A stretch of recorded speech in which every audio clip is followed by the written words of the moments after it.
उत्तम पुत्र की प्राप्ति के लिए अंजना माता तपस्या कर रही है, उपवास करती है, जप करती है, परमात्मा की आराधना, परमात्मा की परिक्रमा, कठोर नियमों का पालन, यह सब उसका चला है।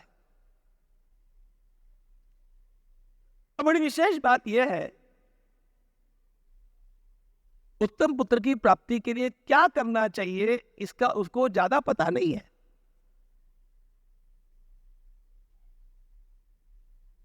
लेकिन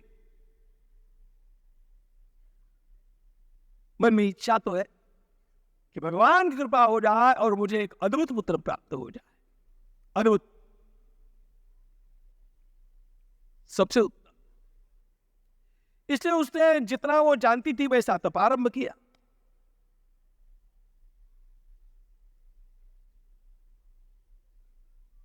आपकी भावना यदि पवित्र है और जितना आज आप जानते हैं उतना आप यदि अपने साधन को करना आरंभ कर देते हैं, तो इस साधन में सुधार और कैसे करना चाहिए ये बताने वाला कोई सद्गुरु भगवान आपके पास अवश्य भेजते हैं।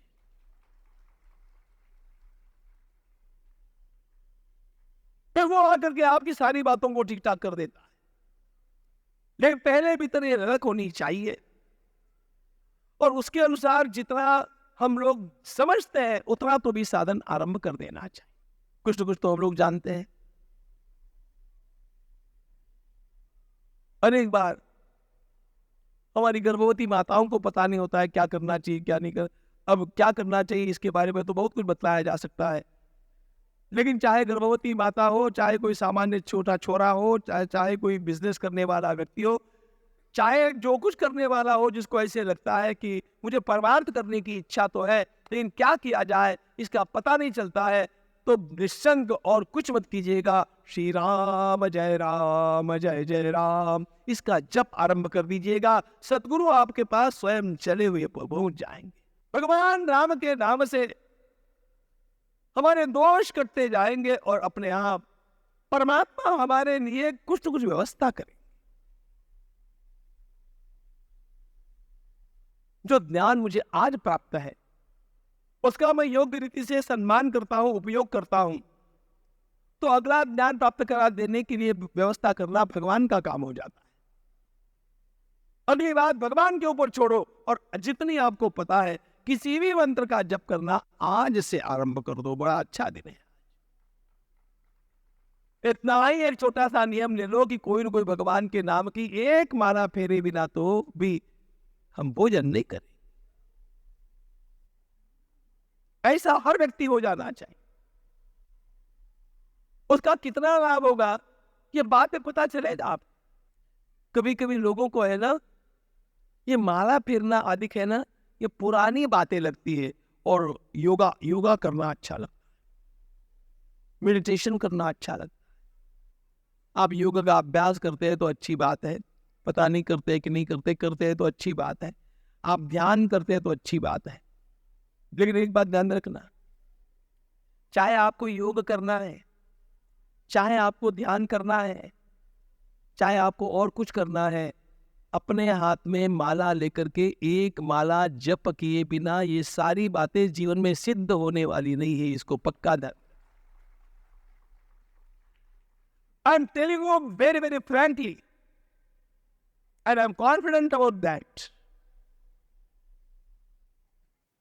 हम स्वामी विवेकानंद से भी ज्यादा बड़े हो गए क्या? उनसे अधिक ज्ञानी हो गए, उनसे अधिक बड़े योगी हो गए, उनसे अधिक कम क्या हो गए? ध्यान रखना, अंतिम दिन तक स्वामी जी अपने हाथ में माला लेकर के जप किया करते, अंतिम दिन तक। और अधिक बात आपको बता दूं, 4 जुलाई ईस्वी सन 1902 का वह दिन था जिस समय स्वामी जी महाराज महास्य समाधि में पहुंचे। उनके हाथ में जप की माला ली हुई वैसी की वैसी रही। हाथ में माला लिए स्वामी जी ने प्राण त्यागे। It's a great message for all of us. आपको जो मेडिटेशन करना है, ध्यान करना है, योग करना है और जो कुछ करना है आप करो, उससे मुझे आपत्ति नहीं है, लेकिन कम से कम एक माला तो भी भगवान के नाम की रोज फेरना, ये पक्का नियम बना। उसके बिना भोजन नहीं कर, नहीं करी धर्म न भगति विवेको, राम नाम अवलंबन एक। आजकल क्या हो गया, हम लोगों में फैशनेबल स्पिरिचुअलिज्म घुस गया। फैशनेबल स्पिरिचुअलिज्म, अध्यात्म की भी फैशन हो गई। फैशन के लिए भी कोई अध्यात्म करता है ना, मुझे उसमें आपत्ति नहीं है, बढ़िया है, लेकिन यदि फल प्राप्त करना है आपको तो सीधी बात, माला फेरो, कुछ तो कुछ माला फेरो, कम से कम एक माला। ध्यान तो रोज लगता नहीं, ये लगाने वाले ऐसे बकवास करते हैं, जिनका लगता होगा उनको प्रणाम। एक बात पक्की है, बहुत सारा जप किए बिना आपका ध्यान लगने वाला नहीं है, ध्यान रखना। क्योंकि जप is the runway and meditation is the take off. Plane को टेक ऑफ करने के लिए पहले जैसे रनवे के ऊपर दौड़ना पड़ता है, उसी प्रकार ध्यान में प्रवेश करने के लिए पहले जप करना अनिवार्य है। ध्यान, जो जप नहीं करेगा ध्यान में प्रवेश नहीं होगा, किसी बिरले का हो जाए।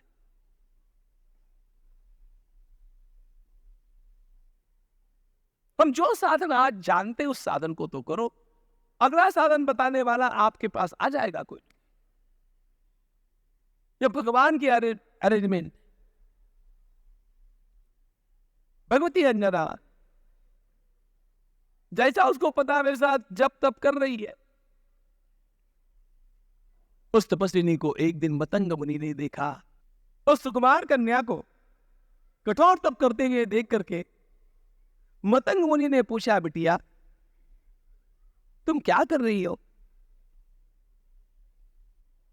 तो भगवती अंजना जी ने कहा, ऋषीश्वर, उत्तम संतान की प्राप्ति के लिए मैं तपस्या कर रही, मुझे उत्तम संतान चाहिए। तो कहा, कैसा पुत्र चाहिए तुम्हें? अंजना माता ने क्या मांगा? खूब कमाने वाला चाहिए, राजनीति करने वाला चाहिए, ऐसा सब कुछ नहीं कहा। साधु पुरुष को देख करके भगवती अंजना ने कहा, महाराज मेरे मन में आकांक्षा यह है, मुझे प्राप्त होने वाला पुत्र अत्यंत सद्गुणी होना चाहिए, सद्गुण सिंधु।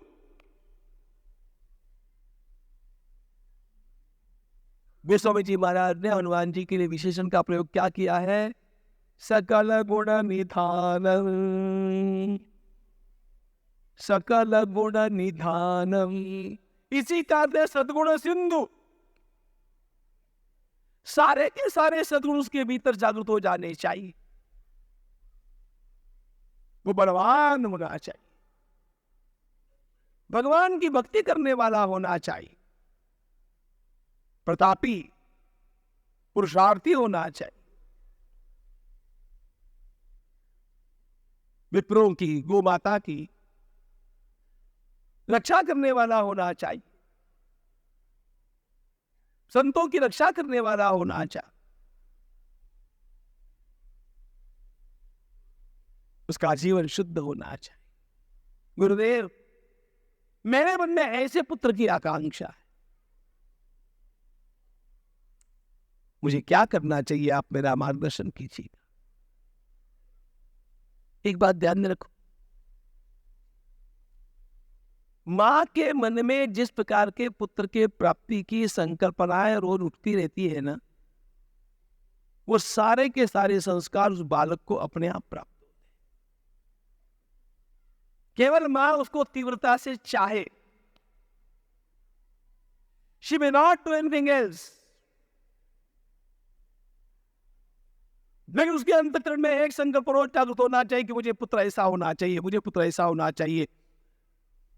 इतना ही नहीं, अपने गर्भस्थ बालक के साथ मां को थोड़ा संवाद करना चाहिए। आप कहेंगे क्या बात करते हैं? मैं ठीक बात बोल रहा हूं। गर्भ संवाद, गर्भ संस्कार। उस बालक से कहो कि बेटे तुम भगवान के भक्त हो, बेटे तुम भारत माता के सुपुत्र हो, बेटे तुम हमारे कुल के दीपक हो, तो आपको होने वाला बेटा उसी प्रकार का बन जाएगा, आप विश्वास रखिए। This is called suggestion. आप तीव्रता से उस बालक को सजेस्ट करते रहो। हमारे देश में मैंने एक आश्रम देखा, वैसा दूसरा कोई आश्रम नहीं देखा। बाकी आश्रम की बातें जो है वो अच्छी यही है, लेकिन नडियाद के उस संतराम आश्रम में मैंने एक विशेष बात देखी। नडियाद गुजरात में, नडियाद शहर की 100-150 गर्भवती माताएं जो भी है, रोज दोपहर में 2 बजे से 3:30-4 बजे तक उस आश्रम में होती है, सारी गर्भवती माताएं, युवतियां, और उनको वहां पर ट्रेनिंग दिया जाता है, जिसकी कुछ बातें मैं आपको बतला रहा हूं। उनको पोषण के लिए योग्य आहार दिया जाता है, मंत्र का जप करने के लिए कहा जाता है, अपने गर्भ के साथ कैसे वार्तालाप करना चाहिए ये उनको सिखाया जाता है। मैंने वहां के पूज्य महाराज से पूछा कि महाराज आपने ये प्रक्रिया क्यों आरंभ की? और उसकी व्यवस्था बड़ी अच्छी है, सबके पोषण की, सबके बैठने की, सबके ध्यान की, सारी सुंदर व्यवस्थाएं वहां पर है। उनको रोज एक छोटा सा व्याख्यान सुनाया जाता है ताकि गर्भस्थ बालक के संस्कार हो जाए। मैंने वहां के महाराज से पूछा कि महाराज आपने ये काम क्यों शुरू किया? उन्होंने कहा स्वामी जी, मुझे इस देश में पुनः एक बार छत्रपति शिवाजी महाराज और आर्य चाणक्य को निर्माण करना है, इसलिए मैंने इस प्रकल्प को आरंभ किया। और मैंने ये कहा कि मेरा पक्का विश्वास है कि मेरे प्रयोग सफल होंगे और इस देश में पुनः चाणक्य आएंगे, शिवाजी आएंगे। कहां से उठती है ये सारी उर्मियां? ये तप का प्रभाव है। इसलिए उत्तम माता पहले होनी चाहिए, ध्यान रखना। भुवनेश्वरी माता जैसी मां हो तो स्वामी विवेकानंद का जन्म होता है। आपने कभी जीजा माता का जीवन नहीं पढ़ा? छत्रपति शिवाजी महाराज की मां का। शिवाजी महाराज की मां इतनी तेजस्वी नहीं थी, क्या बताऊं मैं आपको। बड़े होने के पश्चात ही शिवाजी को डांट देती थी कि आप जीत नहीं सकते हो, इसका क्या अर्थ है, मुझे कोंडाना चाहिए। वह फेरने वाला वो हरा ध्वज मुझे नहीं देखा जाता है, वह भगवा ही फहराना चाहिए। कौन जाता है बोल? यह कहने वाली वो मां।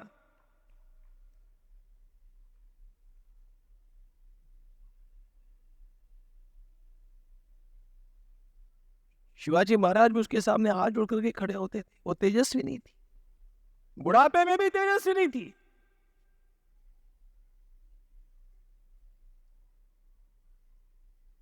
छोटे बालक शिवाजी को लेकर के वो रोज महाभारत की कथा सुनती थी, रोज महाभारत की कथा। इसलिए छोटे बाल शिवाजी को महाभारत के संस्कार अपने आप प्राप्त हो गए। That made him great. Mahabharat का श्रवण विजय प्राप्ति का उपाय। इसलिए मुझे एक महापुरुष का एक वाक्य बड़ा सुंदर लगता है। उस महापुरुष ने कहा, आपको राष्ट्रवान बनाना है क्या? यदि आपको राष्ट्रवान बनाना है तो माताओं को अच्छी बना दीजिए, राष्ट्र अपने आप महान हो जाएगा। Give me good mothers and I will give you a great nation. मुझे अच्छी माताएं दो, आपको एक महान राष्ट्र में दूंगा। अंजना माता के भीतर ललक है, जीजा माता के भीतर ललक है, भुवनेश्वरी माता के भीतर ललक है। वो चाहते हैं कि मेरे पुत्र ऐसे। परमात्मा ने मार्गदर्शक को भेजा। मतंग मुनि ने कहा, बिटिया धन्य हो तुम, तुम्हारे मन में ये सद्भाव उठते हैं। यदि तुम्हें शीघ्र फल प्राप्त करना है तो मैं तुम्हें एक स्थान बताता हूं, वहां पर चली जाओ, अपने पति के साथ जाओ और वहां पर तपस्या करो। राजा अश्वपति अपनी पत्नी को साथ लेकर के पुष्कर क्षेत्र में आए और उन्होंने वहां पर जो तप किया उसका परिणाम उनके घर में सावित्री का जन्म हुआ। कहीं ना कहीं ऐसे तीर्थ में जाना चाहिए जहां पर हमारे द्वारा किया गया तब जल्दी फलित होगा। मतंग मुनि ने कहा भगवती अंजना जी से कि बिटिया, शीघ्र फल प्रदान करने वाला एक स्थान दक्षिण में है जिसको मैं जानता हूं। तुम वेंकटाद्रि पर चली जाओ, वहां के वेंकटेश्वर भगवान तुम्हारी कामना शीघ्र पूर्ण करेंगे। भगवती अंजना को मार्गदर्शन करते हुए उन्होंने कहा कि बिटिया, अपने पतिदेव के साथ तुम वेंकटाचल पर्वत के ऊपर पहुंच जाओ। वहां पर रोज आकाश गंगा नाम की दिव्य नदी है, उसमें स्नान करना, भगवान वेंकटेश प्रभु का दर्शन करना, उनसे प्रार्थना करना कि मुझे इच्छित पुत्र प्राप्त करने के लिए आप बल दीजिएगा, आपकी कृपा रहे। और उसके पश्चात भगवान वायुदेव की आराधना करना, क्योंकि तुम्हें जो पुत्र चाहिए वो प्रतापी चाहिए। सारे संसार में बल की सर्वश्रेष्ठ प्राप्ति वायु की उपासना से होती है। आप लोग प्राणायाम करते तो किसकी उपासना करते? ये प्राण तत्व की उपासना, वायु की उपासना है। और वायु के ही पुत्र के रूप में हनुमान जी का जन्म होना है।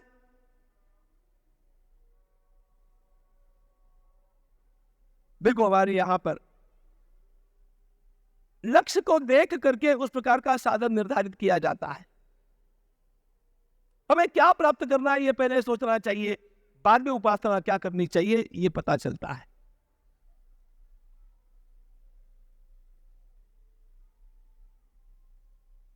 हमारे सारे शास्त्र लोगों को सुख प्रदान करने के लिए है ना। तो मेरे जीवन में कोई आपत्ति होगी या मेरे जीवन में कोई अभाव होगा तो उसके लिए मुझे क्या उपासना करनी चाहिए इसका पता मुझे लगना चाहिए। इसलिए एक बात ध्यान रखना भाई, भगवान से मांगते समय संकोच करने की आवश्यकता नहीं है। वे हमारे माता पिता है, उनसे नहीं मांगे किससे मांगेंगे? जीवन भर मांगते मत रहना, बाद में मांगना छोड़ देना। लेकिन अपने जीवन को बनाने का जब समय है तब तो आपको उन तत्वों से शक्ति को अर्जित करना ही चाहिए। और ये बात मैं नहीं कहता हूं, श्रीमद् भागवत के द्वितीय स्कंद में स्वयं अवधूतों के शिरोमणि भगवान सुखदेव जी महाराज ने अपने श्रीमुख से यह बात कही। वे कहते हैं कि आपको ज्ञान प्राप्त करना है, विद्या प्राप्त करनी है, शिव जी की आराधना करो तब विद्या पूर्ण होगी। विद्या कामस्तु गिरीशम, सौभाग्य की आराधना करनी है, भगवती उमा पार्वती की आराधना। गौरी पूजा, इसलिए हमारे समाज में गौरी पूजन है। यदि आपको संपत्ति चाहिए, देवी की आराधना करो।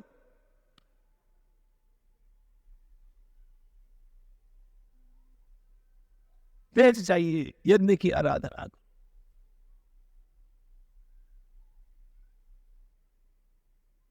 किसकी आराधना से क्या क्या मिलेगा? सकाम उपासनाओं की उन्होंने एक सूची स्वयं दे दी सुखदेव जी महाराज।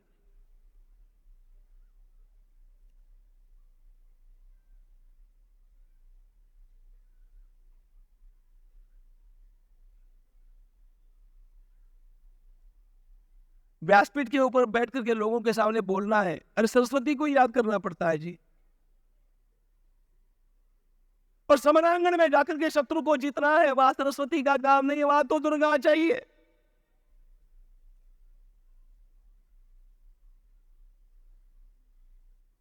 अर्जुन युद्ध के लिए निकला, महाभारत की बात, युद्ध के लिए अर्जुन चला। भगवान ने कहा अर्जुन पहले दुर्गा की आराधना करो, फिर रथ में बैठो, क्योंकि तुम युद्ध के लिए जा रहे हो। और भगवान श्री कृष्ण ने स्वयं अर्जुन को दुर्गा स्तोत्र सिखाया। जैसे भगवान श्री राम को अगस्त्य मुनि ने आदित्य हृदय सिखाया, उसी प्रकार अर्जुन को भगवान श्री कृष्ण ने दुर्गा स्तोत्र सिखाया। तो जो वास्तवानंद की बात है, हमें जो चाहिए उसके अनुसार हमारी उपासना होनी चाहिए।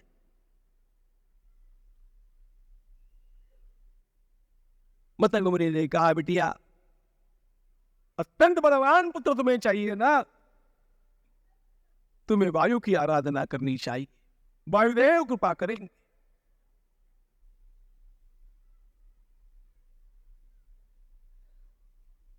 भगवती अंजना के पतिदेव है केसरी महाराज। उत्तम पुत्र की प्राप्ति के लिए ये दोनों पति पत्नी चला करके सुमेरु पर्वत की तलहटी से वेंकटाद्रि के ऊपर आए, वेंकटाचल पर्वत के ऊपर आए, और वहां पर उन्होंने अपनी उपासना का आरंभ किया। अब बात ऐसी है, उपासना में हर एक की अपनी अपनी रुचि की प्रधानता भी होती है। अब क्या हो गया, महाराज केसरी को सबसे प्रिय है शिव जी। अब किसका मन किसमें लगेगा, इसमें अपने पूर्व जन्म की साधना का प्रभाव होता है, अपने प्रारब्ध का प्रभाव होता है, अपनी संगति अपनी रुचि इनका प्रभाव भी होता है। बानर राज केसरी की सर्वाधिक श्रद्धा भगवान महादेव में।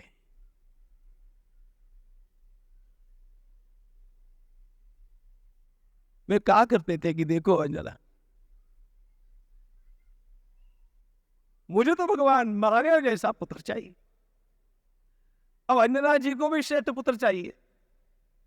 बानर राज केसरी भी कहते मुझे तो महादेव जी जैसा पुत्र चाहिए। भगवान वेंकटेश प्रभु की छत्र छाया में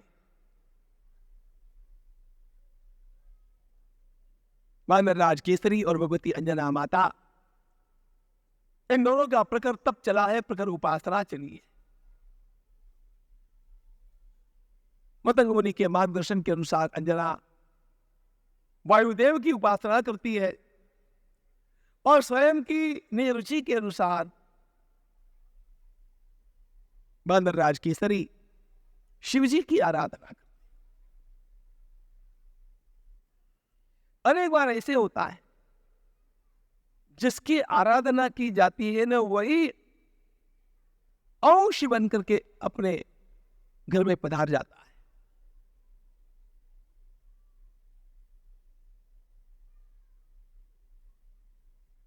अदिति और कश्यप जी की आराधना के फलस्वरूप जैसे भगवान नारायण का अवतरण होता है,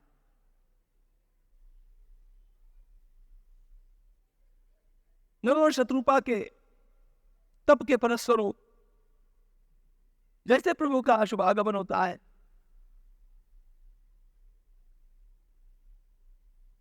अभी अभी हमने नाम सुने थे, महाराज अश्वपति और उसकी पत्नी इन दोनों ने पुष्कर में तप किया, तो स्वयं सावित्री माता ने प्रकट होकर के कहा कि देखो, मैं स्वयं आपकी कन्या बनकर के आना चाहती हूं। भगवान महादेव भी स्वयं इनके जीवन को धन्य बनाने के लिए अवतार ग्रहण करना चाहते हैं, वायुदेव कृपा करना चाहते हैं। और एक बार वन में स्वयं भगवती अंजना साक्षात भगवान महादेव जी महाराज ने दर्शन देकर के कहा दीर्घकाल आपने पुत्र प्राप्ति के लिए घोर तपस्या की है। मैं स्वयं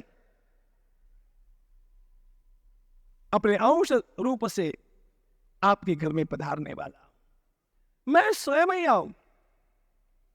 महाभारत में वर्णन आता है, देवी भागवत में वर्णन आता है, सावित्री माता ने स्वयं अश्वपति और उसकी पत्नी से कहा, मैं स्वयं आने वाली हूं, मैं प्रसन्न हूं, मैं स्वयं आऊंगी। और जो कन्या जन्मी उसका नाम सावित्री रखा गया। यहां पर भगवान महादेव जी महाराज स्वयं कहते कि मैं स्वयं आऊंगा और आपको यह प्रसाद वायुदेव के माध्यम से मिलेगा। आने वाले हैं भगवान शिव अपने अंश रूप से, लेकिन यह प्रसाद प्राप्त होना है वायुदेव की कृपा से। एक दिन की बात, स्वयं अंजना वन में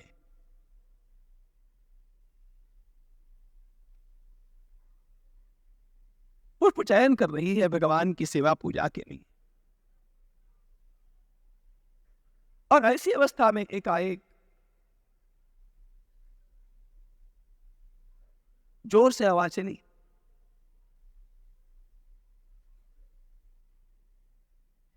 इतने जोर से आंधी चली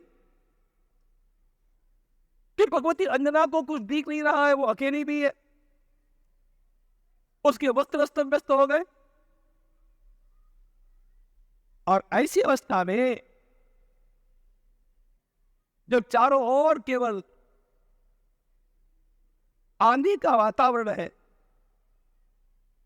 भगवती अंजना अनुभव यह करती है कि कोई तो भी देवता, कोई तो भी पुरुष प्रकट होकर के उन्हें अपने आलिंगन में बांध रहा है। भगवती अंजना एकदम से चीख पड़ी, यह मेरे साथ क्या हो रहा है, आप कौन?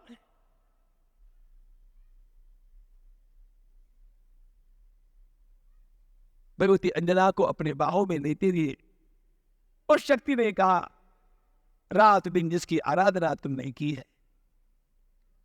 वो वायुदेव मैं हूं, और अब मेरे केवल स्पर्श मात्र से तुम्हें तुम्हारी सारी मनोकामनाओं को पूर्ण करने वाला दिव्य पुत्र प्राप्त होना है। इतना कहकर के वायुदेव अंतर्धान हो गए। भगवती अंजना गर्भवती,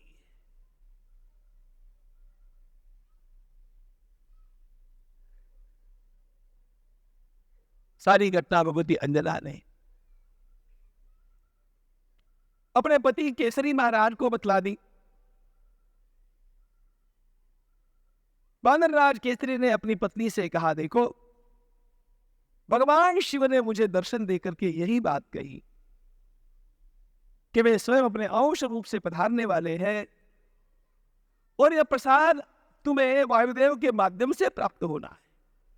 भगवती अंजना के गर्भ का प्रभाव यह था, न बले विद्यते तुल्यो न गतो न मतो परः तत्र वर्णयितुं शक्यम् इति बाल्यतया स्थिते सूर्यदत्तवनस्वर्णः सुमेरुर्नाम पर्वतः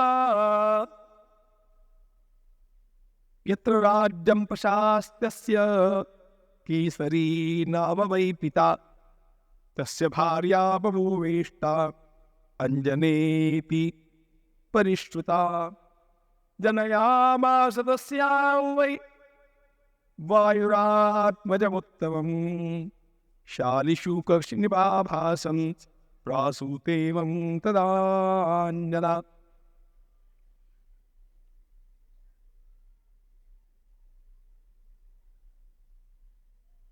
चैत्र मास की पूर्णमासी प्रातः काल की बेला भगवान सूर्य नारायण का उदय अभी होना है, हो रहा है। महर्षि अगस्त्य मुनि वर्णन करते हैं, राघव संसार में सर्वत्र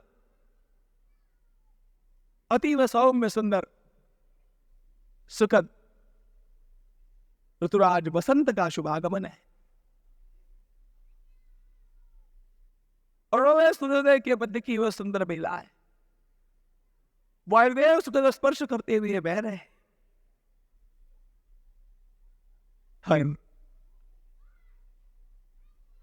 जलाशय में कमल का प्राकट्य हुआ है और ऐसी अवस्था में भगवती अंजना ने पुत्र को जन्म दिया। हनुमान भगवान